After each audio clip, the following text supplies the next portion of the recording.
bisa meniru negara lain yang sudah eksis. Perlu diketahui bahwa di dunia ini genre bonsai, genre seni ini yang sudah eksis cuma ada dua, yaitu satu di Cina, yang satu di Jepang. Belum ada genre baru. Genre maksudnya tahu ya, kalau di musik ada dangdut, ada rock, ada klasik gitu. Ya, kita cuman sekarang ini baru mengetahui genre bonsai itu cuma ada dua. Satu yang namanya pencing itu, satu yang namanya bonsai. Keduanya sama, membuat miniatur alam. Membuat miniatur, ada yang spesifik pohonnya, ada yang spesifik, ada yang beserta pemandangannya. Nah, bedanya cuma di situ. Tetapi sebenarnya kalau kita teliti, kita dalami, apa sih maksudnya dari membuat bonsai itu? Apa maksudnya dari membuat pencing? Apa tujuan pencapaian keindahannya? Ini semua berbeda. Nah, saya berpikir ketika Jepang niru Cina aja, hasilnya tidak bisa sama dengan Cina. Nah, sebabnya apa?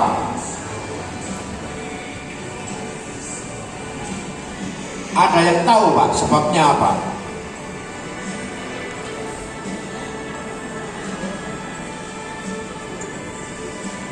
Nah, di sini muncul pemikiran saya bahwa ketika Indonesia mulai, sekarang ini baru 50 tahun kita mulai membuat bonsai.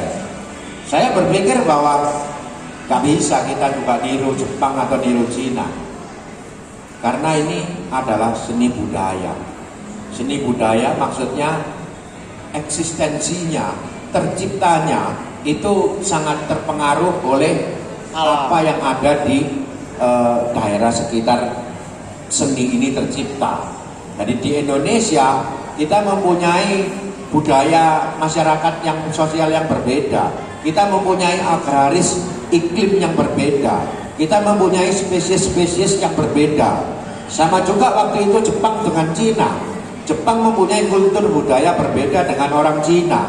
Jadi maka mereka menciptakan seni ini hasilnya berbeda dengan yang diciptakan oleh pendahulunya di Cina. Sama, kita di Indonesia juga saya berpikir tidak bisa kita niru mereka. Tidak bisa. Iklimnya aja berbeda. Ya, mereka iklim subtropis, kita iklim tropis. Apa yang mempengaruhi pertumbuhan pohon ini di iklim tropis? Pertumbuhannya sangat pesat. Karena apa? Karena matahari bersinar 12 bulan dalam setahun.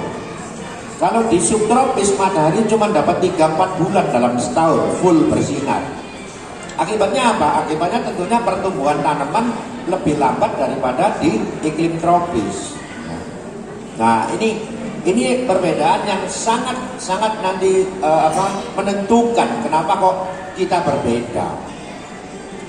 Ya, tentunya di dalam berkesenian ini kita harus mendefinisikan dulu nih, seni bonsai itu apa sih? Gitu. Kalau terjemahannya sudah jelas, tanaman yang ditanam di dalam pot. Cuman arti dari tanaman yang ditanam di dalam pot ini apa? Kalau saya boleh nangkep adalah pot ini disimbolkan sebagai dataran yang dimana tempat pohon ini hidup. Jadi kenapa kok pemilihan pot di bonsai itu sangat penting? Karena ini adalah menyimbolkan presentasi dataran di mana si pohon ini hidup.